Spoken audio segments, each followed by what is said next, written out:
אני נועה מיצירתי לי, והיום אני אראה לכם איך לעשות רקמה של אותיות. כלומר, איך ממלאים אותיות בעזרת רקמה. אני אדגים לכם 3 דרכים שונות. קדימה, בואו נתחיל.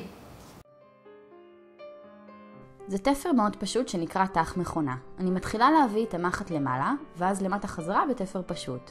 עכשיו ניקח את המחט שוב למעלה, אבל נשמור מרחק מסוים מהסוף של התפר הקודם.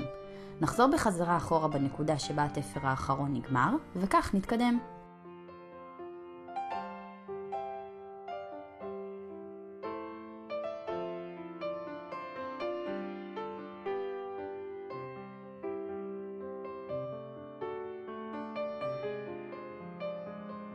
אם את רוצה לדעת איך לעשות קשר התחלה וסיום, חפשי את הסרטון שלי על רקמה למתחילים.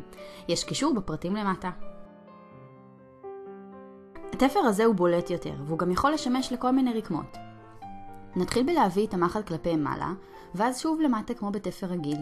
אבל את התפר הבא נתחיל מאמצע התפר הקודם. ממש נחצה אותו לשתיים דרך החוט, ואז נדקור חזרה את הבד ברווח מסוים קדימה.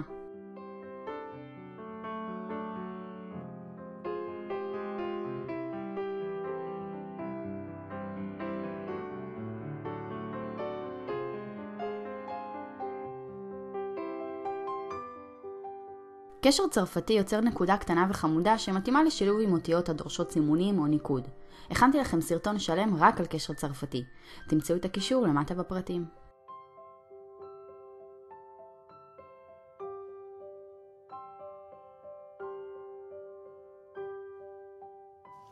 מקווה שנהניתם מהסרטון. אם כן, תעשו לייק ותירשמו לערוץ שלי כדי לעקוב אחרי כל ההדרכות שאני מעלה. אם אתם מעוניינים בערכת רקמה להכנה עצמית או בסדנאות רקמה שאני מעבירה, אתם יכולים להיכנס לאתר, נמצאים שם כל הפרטים. ואנחנו נתראה בהדרכה הבאה. ביי!